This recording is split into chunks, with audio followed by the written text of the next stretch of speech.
CNN Student News, and we're happy to see you. I'm Carl Azus.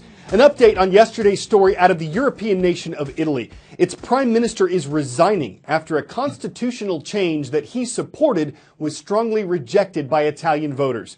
Matteo Renzi said reducing the number of lawmakers in the country's Senate and weakening its power would make it easier for Italy's government to pass laws and improve its economy.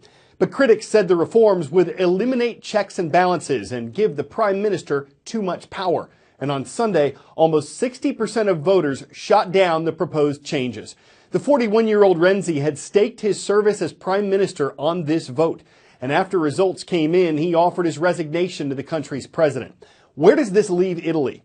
It's hard to say. It may depend on whether the current government can move forward without Renzi, or if it has to call for new elections and another type of leadership takes shape. U.S. President-elect Donald Trump recently spoke on the phone with Taiwanese President Tsai Ing-wen. Why is that significant? It makes Mr. Trump the first American leader to do that since 1979. The reason? Relations between the island of Taiwan and nearby China are delicate.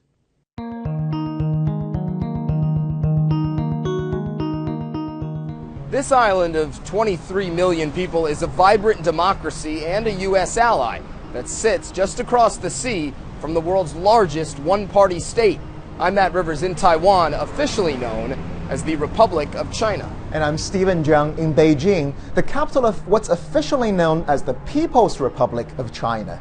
It's been called that since 1949, when the communists here won a civil war, forcing the previous government to flee to the island of Taiwan.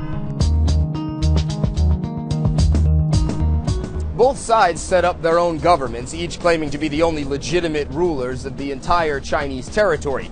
Decades of hostility ensued. There was no travel, no trade, or communications between the two, and the threat of military action was a constant presence. But those tensions began to ease in the 1990s. That's when Beijing and Taipei came to an agreement on the so-called One China policy. Both sides acknowledged, despite the existence of two governments, there is only one nation of China, and that paved the way for economic and cultural cooperation. Businesses from Taiwan have invested billions of dollars here on the mainland, home to 1.3 billion people and the world's second largest economy. And millions of mainland tourists have flocked to Taiwan after direct flights resumed. China insists Taiwan is a renegade province that must be reunited with the mainland by force if necessary. Both governments say that's all the more reason to strengthen communication and build mutual trust. And in November 2015, there was a breakthrough. China's President Xi Jinping met Taiwan President Ma Ying-jeou in Singapore. It was the first time the leaders of the two governments met since the end of the Chinese Civil War, some 66 years earlier. But whether that trust can be built in Taiwan remains to be seen. Many people here are wary of the growing influence of their massive neighbor just across the straits, fearful that their unique way of life cultivated over the last 6 decades may be under threat. So where does the U.S. stand on all this? For decades, it's supported the Chinese viewpoint that Taiwan is part of China. And to avoid angering China, the U.S. has had no diplomatic relations with Taiwan. So when U.S. President-elect Trump accepted a call from Taiwanese President Tsai, China complained to the Obama administration and lashed out at Taiwan. The White House said that some of the progress it's made with China could be threatened by the phone call, and it suggested that President-elect Trump wait to speak with the U.S. State Department before he speaks to other international leaders. But Mr. Trump tweeted that China has not been cooperative with the U.S. on currency and tax issues or China's controversial military developments in the South China Sea. And supporters of Trump's phone call with the Taiwanese leader say it could make China rethink how it deals with the U.S. in the future. Big question mark now over the Dakota Access Pipeline, a controversial oil pipeline. It would run from North Dakota to Illinois. The Obama administration originally approved the plan, but after months of protests by local Native American groups and activists who joined them, the U.S. Army Corps of Engineers put the pipeline on hold, saying it wanted to have more discussion about it. And this week, the government said it had decided not to allow the final piece of the pipeline to cross under the Missouri River at North Dakota's Lake Oahe. The Obama administration says alternative pipeline routes should be considered, but the incoming Trump administration could change that decision. Drumbeats, cheers, and tears. The sound of victory for the Standing Rock Sioux and thousands of others gathered to stop the Dakota Access Pipeline. This mass of humanity living off the grid, joined by thousands of military veterans, helped exert so much political and legal pressure, it effectively forced the pipeline to be rerouted. People have said that now this is either we make it or break it, and I guess we made it. The pipeline was almost to the river when it was halted by the Army Corps of Engineers so they could take another look at its path. Sunday, they decided it was a no-go. For months, the Sioux Nation had been demanding the project be scrapped. They were convinced the pipeline carrying crude oil underneath the Missouri River would one day leak, poisoning the drinking water of millions downriver. But then, Energy Partners responded, saying this is simply a political move by the Obama administration that won't stop the pipeline from going under the river.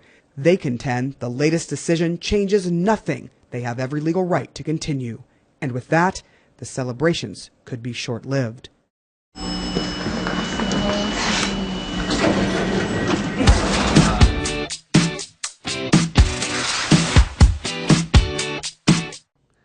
All right, another issue facing both the Obama and incoming Trump administrations, cybersecurity, guarding the nation's online networks.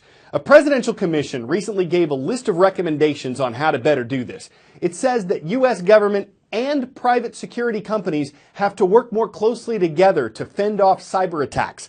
It also says the government has to pick up the pace in updating its technology. The problem is there's no shortage of hackers in the U.S. and abroad who are trying to break in. DDoS, Distributed Denial of Service. If your eyes are already glazing over, I get it, but let me tell you why you should care. It's a technique hackers use to target a website or app and take it offline. You've probably seen it happen to some of your favorite services like Twitter, Netflix, and Spotify. And while these attacks usually only cause outages that last a few hours, they're a constant reminder of how vulnerable our digital infrastructure is. So, how do hackers do it? Think of a denial of service attack as the entrance to your favorite store getting flooded by a massive crowd of people. The doorway is packed so tight that you're stuck waiting outside. In the digital world, it works the same. A hacker sits at his computer and uses malicious software to send so many requests to a website or app that it crumbles under the pressure. And a distributed denial of service? Well, it's the same thing, but on a much larger scale. Instead of one computer, it can be hundreds of thousands, sending tens of millions of requests per second. The latest wave of DDoS attacks has gone beyond just computers to using malicious code to infect internet-connected devices in your home. Hackers take advantage of webcams and DVRs to help carry out these cyber strikes, all without you having a clue. Not all hacks are about stealing information. In the case of DDoS, sometimes it's just about wreaking havoc. And the attacks can have lasting effects. If hackers took down a major e-commerce site for even a few hours, it could mean a falling stock price and hundreds of millions of dollars in lost revenue.